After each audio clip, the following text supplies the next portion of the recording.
Buenos días, bienvenidos a tu farmacéutico en línea. Hoy voy a responder a la pregunta: ¿qué puedo tomar para tos seca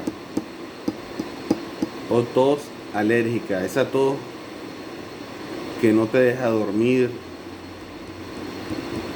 esa molestia que te da y no es causada por ningún virus o gripe, sino es una tos alérgica.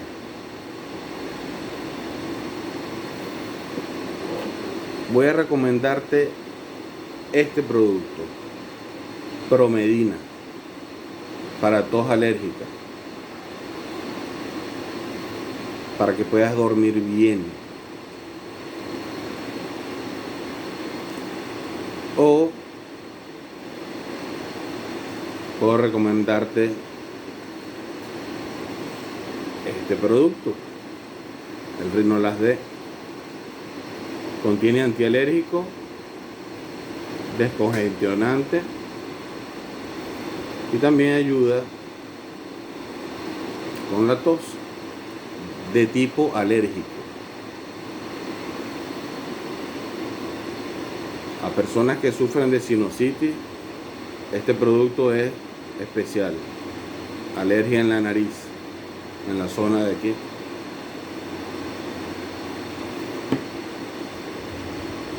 Bueno, existen otros productos para tos alérgica.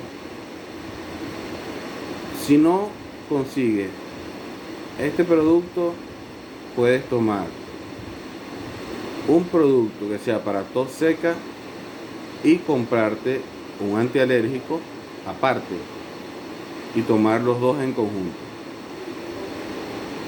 para que alivie esa tos que no te deja dormir, que no es de tipo viral, no es ninguna gripe y que sé que es muy común, porque a mí como farmacéutico siempre me llegan los pacientes, las personas, me preguntan: tengo una tos que no me deja dormir, una tos seca, me pica aquí la garganta y toso y no tengo gripe. Bueno, mi recomendación: puedes tomar puedes tomar Preveral, muy bueno. Preveral con codeína también te sirve, o Preveral con dextrometorfano.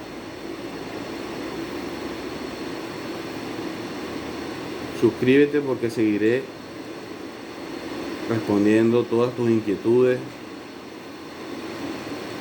sobre las preguntas más frecuentes que nos hacen a nosotros los farmacéuticos en el mostrador, en la farmacia. Y no olvides que si el caso persiste, debes ir a un médico especialista, en este caso al otorrinolaringólogo, que es especialista en oído, nariz y garganta. Bueno, que tengas un feliz día, una feliz tarde, una feliz noche, y espero que me sigas para traerte más información, para poder servirte, que yo soy un servidor. Muchas gracias. Hasta luego.